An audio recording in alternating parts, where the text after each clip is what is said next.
Welcome again students. पहला का circulatory system हम पढ़ रहे थे और मोस्ट ऑफ हम जो पार्ट है सर्कुलेटरी सिस्टम का वो कवर कर चुके हैं। आज हम बात करेंगे पाथवे। किसकी बात? Pathway of blood circulation. जो ब्लड सर्कुलेशन है उसका क्या मार्ग है, क्लियर है? तो इसका कुछ पार्ट हमने पिछली क्लास में भी देखा था, जिसमें हमने क्या बात की थी कि भाई हार्ट है, उससे ऑरिकल से कौन सी रचनाएं निकलेंगी, वेंट्रिकल से कौन सी रचनाएं निकलती है। ऑरिकल्स में तो ब्लड आता है डिफरेंट बॉडी ऑर्गन्स से, और वेंट्रिकल से डिफरेंट ऑर्गन्स तक ब्लड को भेजा जाता है। इस तरह वहाँ आर्टरीज और वेन्स का एसोसिएशन था। अब इसका ही नेटवर्क पूरे जो बॉडी है उसको कवर करता है, और वहाँ से ब्लड बार बार तो बॉडी ऑर्गन्स की तरफ जाता है और बार बार बॉडी ऑर्गन्स से हार्ट की ओर आता है।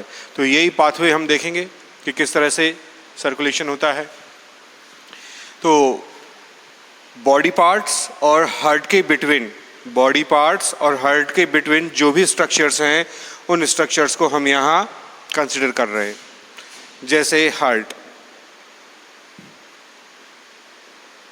पहला का हार्ट होता है 2 चैम्बर्ड है, तो यहाँ मैं इनके 2 चैम्बर सेपरेट कर दूँ, ऑरिकल और दूसरा चैम्बर वेंट्रिकल। पहला चैम्बर है ऊपर वाला हार्ट का ऑरिकल और दूसरा चैम्बर है वेंट्रिकल, क्लियर है? अब इसमें से क्या होता है, जो ब्लड है वो ब्लड यहाँ आएगा। एक मिनट को अपन थोड़ा ऊपर नीचे कर दें, क्योंकि अपन को बॉडी पार्ट्स में भेजना है और वहाँ से रिसीव करना है। तो यहाँ पहले तो मैं ऊपर लिख रहा हूँ वेंट्रिकल, क्लियर है, और ऑरिकल। क्योंकि हमने कल जो डायग्राम बनाया था उसमें हमने इसी तरह की स्ट्रक्चर बनाई थी, जो पूरा पाथवे बनाया था कि नीचे तो इस तरह का जो डायग्राम था वो स्ट्रक्चर थी। यहाँ से ये 3 वेन थी ऑरिकल की, और इसको नीचे से कनेक्ट करने वाली इस तरह की स्ट्रक्चर थी। ये आर्टा पाउच था, और ये इस तरह से ये सेफेलिक आर्टा था, ये विसरल आर्टा था। तो इसलिए मैंने वेंट्रिकल, ये वेंट्रिकल है और ये ऑरिकल है। तो वेंट्रिकल को मैं ऊपर बना रहा हूँ और ऑरिकल को मैं नीचे बना रहा हूँ, जिस तरह हमने पिछली वीडियो में देखा भी था। तो वेंट्रिकल है, तो वेंट्रिकल से क्या डेवलप होती है, एओर्टा, ट्रंकस, और ये डिवाइड हो जाती है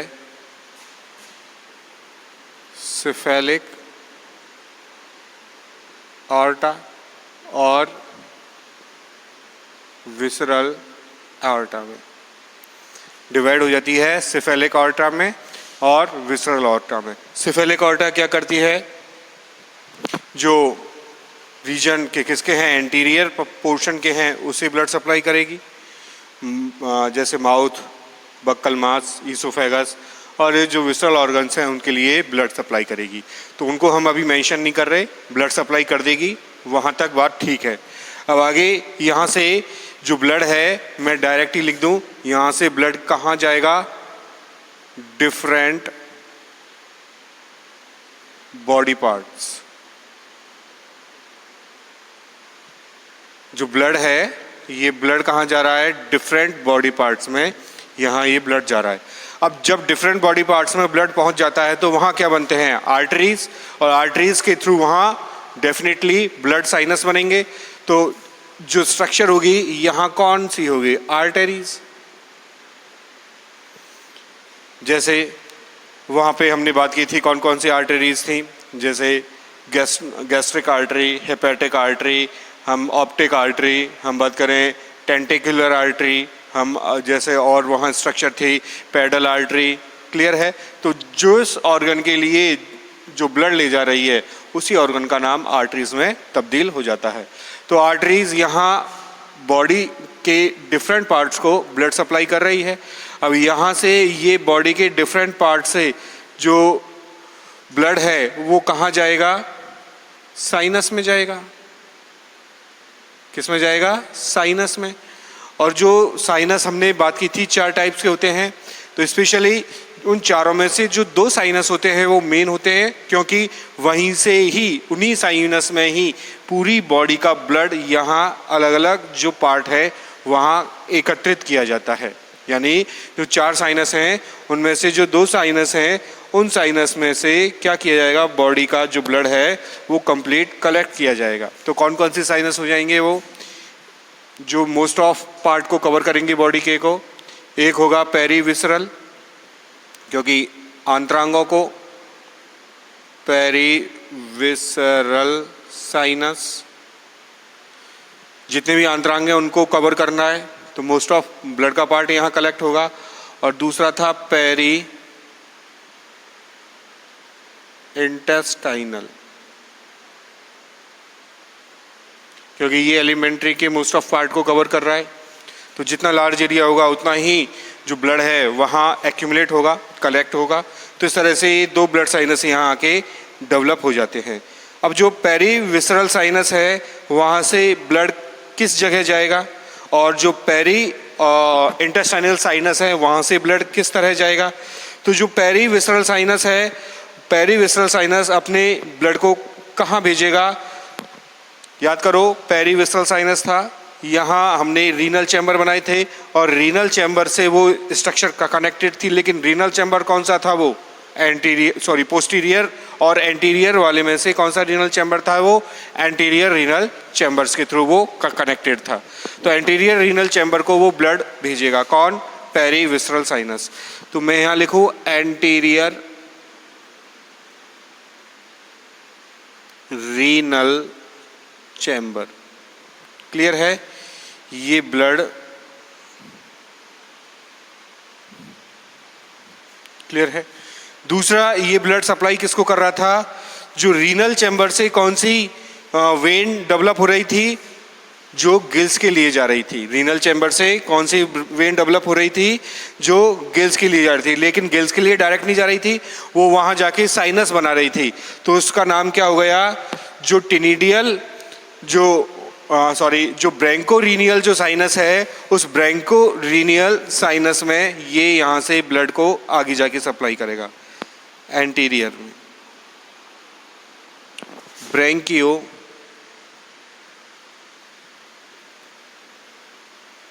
रीनल साइनस। तो ये भी क्या करेगा? इसको यहाँ डायरेक्टली ब्लड को भेजेगा, ब्लड को सप्लाई करेगा। क्लियर है? तो एंटीरियर रीनल को जो चैम्बर है वहाँ पे, और जो ब्रैंकियो रीनल साइनस है वहाँ पर ब्लड कौन भेजेगा? जो पेरीविसरल जो साइनस है वहाँ से ब्लड पहुँचेगा। इसी तरह यहाँ से जो पेरीविसरल साइनस है यहाँ से ब्लड जाएगा कहाँ? पल्मोनरी जो चैम्बर है उसको ब्लड जाएगा। पल्मोनरी चैम्बर,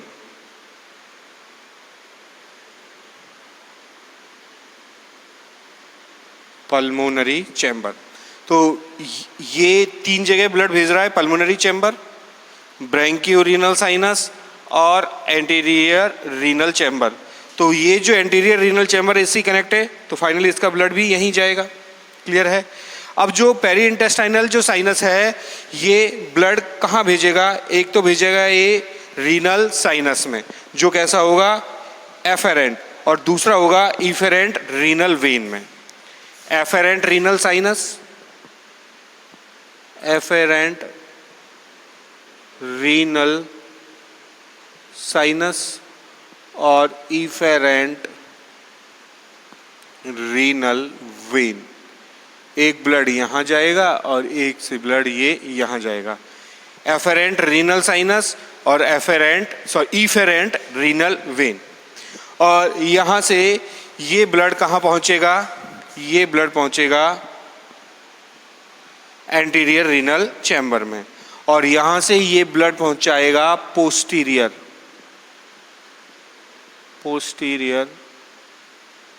रीनल चैम्बर में। कहाँ ब्लड पहुँचाएगा? पोस्टीरियर रीनल चैम्बर में। और ये पोस्टीरियर रीनियल चैम्बर इसी से ही कनेक्ट होता है। किससे? इस क्षेत्र से ही ये कनेक्ट होता है। तो यहाँ से ब्लड यहाँ भी और यहाँ से ब्लड यहाँ भी, इन दोनों के बिटवीन यहाँ ब्लड का ट्रांसफ़र हो जाता है। क्लियर है? तो एंटीरियर रीनल चैम्बर से ब्लड कहाँ जा रहा है? पोस्टीरियर रीनल चैम्बर से। और इससे ब्लड कहाँ जा रहा है? एंटीरियर रीनल चैम्बर से ब्रैंकियोरीनल साइनस में। तो यहाँ से ब्लड यहाँ भी जा सकता है और यहाँ से ब्लड यहाँ भी जा सकता है। तो ये तीनों जो रीजन है आप आपस में एक दूसरे से एसोसिएटेड होते हैं। तो इस तरह से जो पेरी विसरल साइनस है और पेरी इंटेस्टाइनल जो साइनस है, अब ये इस मैंने पहले कहा था साइनस आगे जाके क्या बनाता है? वेन ही तो बनाएगा। तो ये आगे जाके वेन बनाएगा। जब ये चैम्बर में खुलेगा तो यहाँ से आके जो पाइपलाइन डेवलप होगी उस ट्यूबुलर कनेक्शन का भी नाम क्या होगा? वेन होगा। अब वो जाएगी किस क्षेत्र के लिए उस पर डिपेंड करेगा।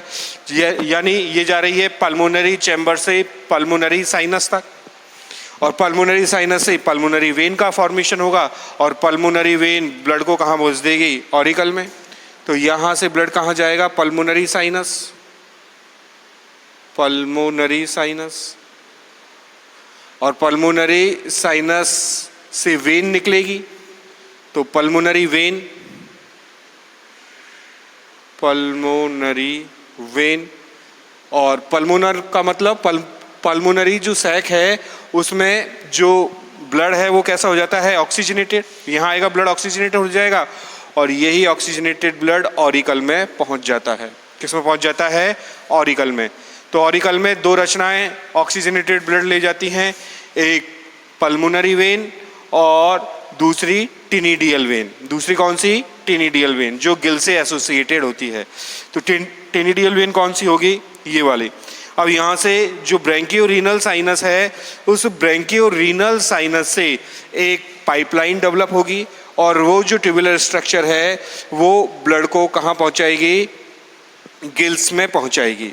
तो उसका अब गिल्स की ओर पहुँचा रही है तो की ओर के लिए क्या लगाते हैं हम? एफेरेंट। तो नाम हो जाएगा एफेरेंट। एफेरेंट किसकी ओर पहुँचा रही है? गिल को। गिल को क्या कहते हैं? टिनिडियम। तो नाम क्या हो गया? एफेरेंट टिनिडियल या टिनिडियम, टिनिडियल कर दो, टिनिडियल वेन। अब इससे ब्लड कहाँ गया? टिनिडियम। टिनिडियम का मतलब क्या होता है? गिल। गिल में पहुंचा और यहाँ से ब्लड किसके थ्रू? इफेरेंट। अब इससे दूर जा रही है तो नाम हो जाएगा इफेरेंट टिनिडियल वेन। और जो इफेरेंट टिनिडियल वेन है पुनः जो ब्लड है उसको कहाँ पहुँचा रही है? ऑरिकल में पहुँचा रही है। तो ये दोनों वेन हैं, ये दोनों वेन, ये और ये कैसा ब्लड ले जा रही हैं? Oxygenated blood. जेनेटेड ब्लड को ये पहुंचाती हैं। कहाँ? हार्ट के लिए। तो वेन कितनी निकलती हैं? ऑरिकल से 3, 2 की बात हम कर चुके हैं, पल्मोनरी वेन और इफेरेंट टिनिडियल वेन। क्लियर है? अब क्या होगा? जो पोस्टीरियर रीनल चैम्बर है इससे एक ट्यूबुलर स्ट्रक्चर डेवलप होगी, पाइपलाइन, और उसका नाम होगा efferent renal vein. Efferent renal vein. और ये जो इफेरेंट रीनल वेन है ये ब्लड को कहाँ पहुंचाएगी? ऑरिकल में पहुंचाती है, इस तरह से। क्लियर है? इसने भी ब्लड को कहाँ पहुंचा दिया? ऑरिकल में। लेकिन ये डीऑक्सीजनेटेड ब्लड है, डीऑक्सीजनेटेड ब्लड। बट यहाँ पे जो इम्प्योरिटीज है उनका सेपरेशन हो चुका है, तो यहाँ फिल्ट्रेशन हुआ था, मैं यहाँ लिख देता हूँ फिल्टरेशन। तो इस तरह से जो 3 वेन हैं वो 3 वेन क्या करती है? जो ऑरिकल है हार्ट का वहाँ आगे जाके ब्लड की सप्लाई कर देती हैं। क्लियर है? अब वेंट्रिकल है, वेंट्रिकल से वापस aorta trunks, cephalic aorta, visceral aorta, इससे ब्लड डिफरेंट बॉडी पार्ट्स में आर्टरीज के थ्रू वहाँ ब्लड साइनस बन जाएंगे और उन ब्लड साइनस में से मेन जो ब्लड साइनस होते हैं पेरीविसरल और पेरी इंटेस्टाइनल, वहाँ से ब्लड जाएगा, आगे वेन बनाएगा, वेन से अपने अपने ऑर्गन तक जाएंगे, फिर यहाँ कौन सी इफेरेंट टेनिडियल वेन और डीऑक्सीजनेटेड जो ब्लड है किससे इफेरेंट रीनल वेन के थ्रू वापस कहाँ पहुँच जाएगा, हार्ट में। तो हार्ट का डायग्राम हमने अभी ऐसा बनाया था, इस तरह से। क्लियर है? और यहाँ ये डायग्राम कुछ इस तरह था।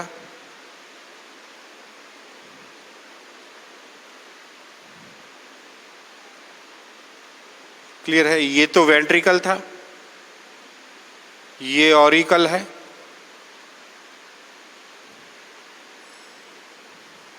और ये 3 वेन के लिए, तो ये तो हो गई पल्मोनरी वेन, ये हो गई इफेरेंट CV टेनिडियल वेन, और इसका नाम हो गया इफेरेंट रीनल वेन ERV।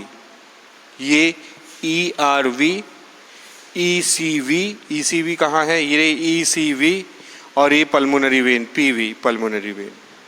तो ये ऑर्टा ट्रंकस है, ऑर्टा ट्रंकस। ये क्या है? Aorta trunks. ये सेफेलिक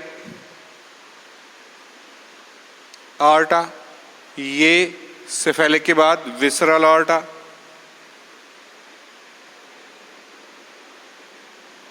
तो इस तरह से जो ब्लड है, यहाँ हम अगर आगे, ये तो आगे ब्लड सप्लाई करेगी, जैसे हमने पिछले जो वीडियोस थे वहाँ हमने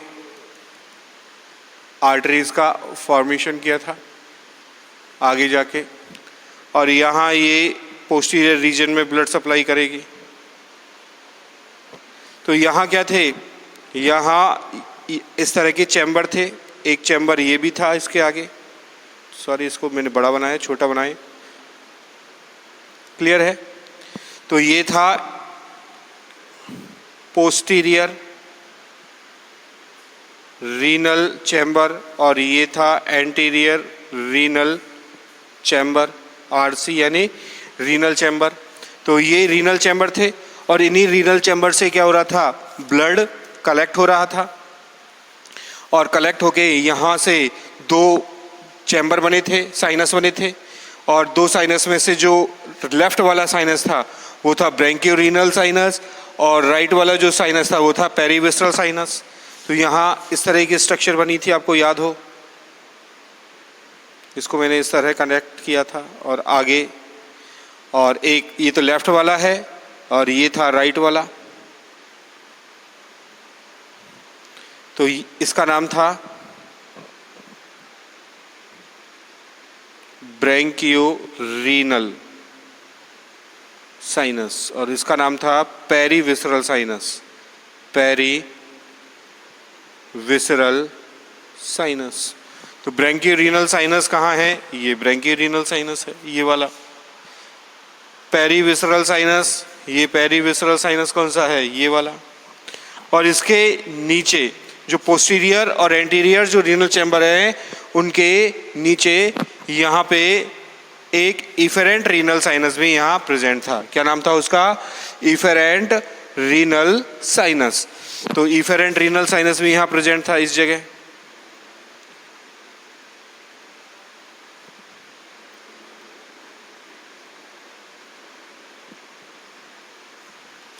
तो इस तरह से जो रीनल साइनस है उनमें जाके ब्लड एक्यूमुलेट हो रहा था, और एक्यूमुलेट होने के बाद क्या हो रहा था, वहाँ से ब्लड वेन्स के थ्रू बाहर जा रहा था। जैसे ये पोस्टीरियर रीनल चैम्बर है, तो पोस्टीरियर रीनल चैम्बर ये है, तो यहाँ से ब्लड जाएगा और ब्लड किसको का कनेक्ट करेगा, रीनल वेन को। तो इफेरेंट रीनल वेन यही तो है, तो ये इसके थ्रू यहाँ कनेक्ट हो जाएगा, ये ब्लड गया।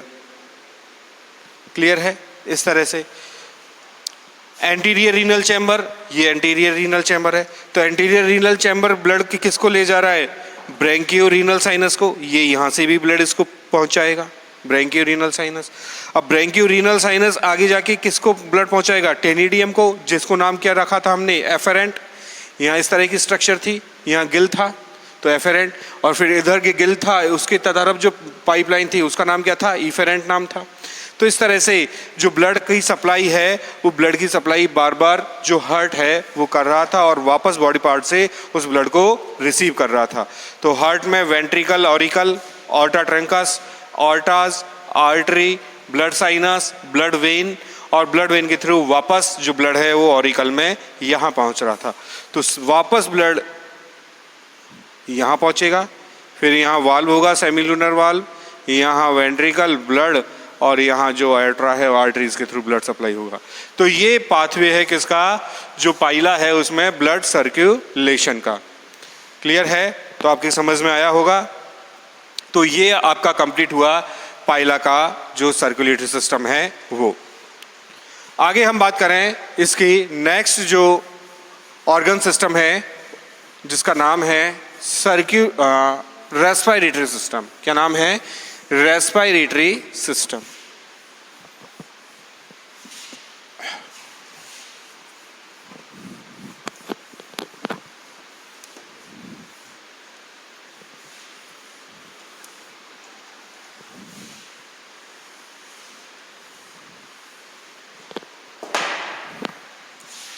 पाइला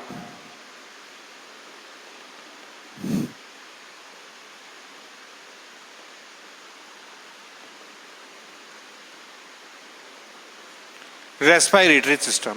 अब जैसा नाम ही है रेस्पिरेशन, तो जो रेस्पिरेशन है उस रेस्पिरेशन में अगर पाइला की हम बात करें तो वहाँ बेसिकली रेस्पिरेशन में 3 स्ट्रक्चर्स हमको देखने को मिलती हैं। जैसे अभी बात की थी हमने सर्कुलेटरी सिस्टम में, याद करो पल्मोनरी हमने शब्द देखा था, टिनिडियम गिल शब्द देखा था। तो निश्चित रूप से यहाँ ब्लड कैसा हुआ था? ऑक्सीजनेटेड हुआ था और ऑक्सीजनेटेड होने के वजह से यहाँ जो ये स्ट्रक्चर हैं डेफिनेटली गैसों का आदान प्रदान कर रही थी और गैसों का आदान प्रदान करने के कारण ये रेस्पिरेटरी सिस्टम में इनको सम्मिलित किया जाए। क्योंकि रेस्पिरेटरी सिस्टम की जो स्ट्रक्चर है उसमें क्या एक बात फॉलो होनी चाहिए कि वहाँ गैसों का आदान प्रदान ईजिली हो जाना चाहिए, चाहे वो जो सरफेस है, चाहे कोई सी हो, चाहे वो मेंटल काम करे, मेंटल की वॉल काम करे, चाहे और कोई स्ट्रक्चर हो। तो जो रेस्पिरेटरी स्ट्रक्चर है उस रेस्पिरेटरी स्ट्रक्चर के तौर पर यहाँ कौन सी स्ट्रक्चर होती है? पल्मोनरी सैक या पल्मोनरी चैम्बर, कुछ भी कह लें। दूसरी जो स्ट्रक्चर है जिसे कहते हैं टिनिडियम, क्या नाम है? टिनिडियम। और टिनिडियम को क्या कहते हैं? गिल। और नंबर तीसरी यहाँ पे एक और स्ट्रक्चर है जो एक तरह से एसेसरी रेस्पिरेटरी स्ट्रक्चर की तरह काम करती है, सहायक होती है केवल, उसका कोई विशेष योगदान नहीं होता और उसका नाम है न्यूकल लोब्स। जो हेड रीजन होता है वहाँ लेफ्ट और राइट दोनों लेटरली साइड में ये प्रेजेंट होती है। तो इस तरह से जो 3 स्ट्रक्चर हैं पाइला में वो यहाँ हमें देखने को मिलती हैं, पल्मोनरी सैक, टिनिडियम और न्यूकल लोब्स। क्लियर है? अब हम पाइला के अगर हैबिटाट की बात करें तो पाइला टेरेस्ट्रियल और एक्वेटिक दोनों हैबिटाट शो करता है। टेरेस्ट्रियल कभी कभी और मोस्टली तो ये एक्वेटिक ही होता है, जलीय। टेरेस्ट्रियल और एक्वेटिक हैबिटाट शो करता है। अगर ये टेरेस्ट्रियल लैंड यानी लैंड पे अगर ये है, किसी भूमि पर है, मैदानी क्षेत्र में, यानी नम जो मैदानी क्षेत्र होते हैं उनमें ये अगर प्रेजेंट है तो जो रेस्पिरेशन होगा वो पल्मोनरी सैक या पल्मोनरी चैम्बर्स के थ्रू होगा। और जनरली जो ये जलीय माध्यम में जब ये मिलेगा गहरे वाटर बॉडीज़ में तो ये टिनिडियम गिल्स के द्वारा भी रेस्पिरेशन को कंप्लीट करता है। और साथ में जो न्यूक्लियर लोब्स होते हैं ये श्वसन में एक एसेसरी ऑर्गन की तरह काम करते हैं।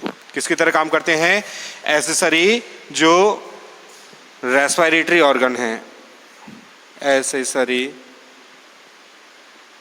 रेस्पिरेटरी ऑर्गन की भांति ये काम करते हैं। यानी इनकी कोई बहुत ज़्यादा कंट्रीब्यूशन नहीं होता, केवल एक जो रेस्पिरेशन के लिए जो आवश्यक प्रक्रिया है उस आवश्यक प्रक्रिया को क्या कर देते हैं, सरल बना देते हैं। और सरल बना देते हैं तो निश्चित रूप से सहायक श्वसन अंग की तरह काम कर रहे हैं।